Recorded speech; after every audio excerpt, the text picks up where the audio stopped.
মিল্লাত ইসলামিয়া।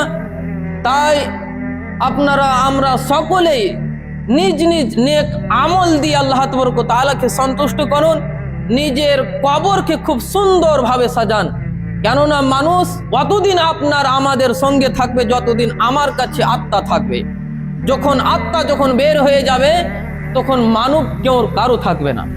এমনকি যদি কোনো নৈকট্য বন্ধুও যদি থাকে, পিতা হোক ভাই হোক, সেই ব্যক্তিও যদি থাকে, তার যদি ছোট ভাইও যদি ইন্তেকাল হয়ে যায় তো সে বলবে যে তাড়াতাড়ি যত হোক তাড়াতাড়ি তাকে কবরস্থানে রেখে আসে।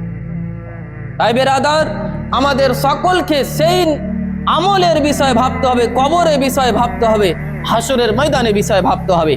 বেরাদার মিল্লাত ইসলামিয়া, যেই ব্যক্তি হিংসা থেকে বাঁচতে পারলো, আল্লাহ তাবারক ওয়া তাআলা তাকে আরশে আজমের ছায়ে তলে রাখে। বলুন সুবহানাল্লাহ। আরশে আজমের ছায়ে তলে রাখে।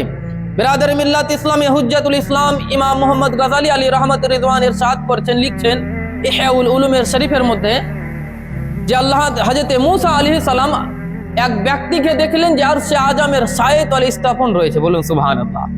হযরতে মুসা আলাইহিস সালাম দেখে আরজ করতে লাগলেন, হে আল্লাহ, এই ব্যক্তি এত উঁচু সম্মান কিভাবে পেল, এত উঁচু মাকাম কিভাবে পেল, কি এমন কাজ করেছে যে এই ব্যক্তি এত উঁচু মাকাম পেয়ে গিয়েছে? বেরাদার মিল্লাত ইসলামিয়া, আল্লাহ তাবারক ওয়া তাআলা তার সেই ব্যক্তির 3টি নেক আমল প্রকাশ্য করলেন। বলুন সুবহানাল্লাহ। কয়টি আমল? 3টি আমল নেক প্রকাশ্য করলেন। সেই ব্যক্তি, সে আল্লাহ তাবারক ওয়া তাআলা বলছেন যে আমি যখন কোনো ব্যক্তিকে কোনো গিফট, কোনো উপহার দিতাম, সেই গিফটে কখনো সে হিংসা করত না, হাসদ করত না।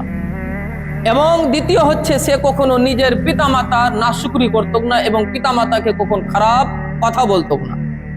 বেরাদার মিল্লাত ইসলামিয়া, তৃতীয় হচ্ছে যে সে কখনো চুগলি করত না, চুগলখোর এবং গীবত করত না। বলুন আল্লাহু আকবার।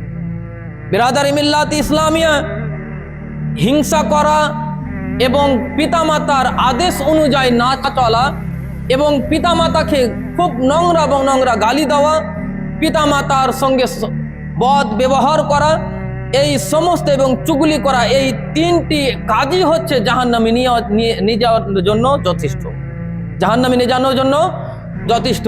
তো বেরাদার, কোনো ব্যক্তির মধ্যে যদি এই 3টি আমলের মধ্যে কোনো একটি আমলও যদি পাওয়া যায়, বুঝে নিতে হবে যে তাকে জাহান্নামের জন্য নিয়ে যাওয়ার জন্য সন্ধ রয়েছে। বলুন আল্লাহ।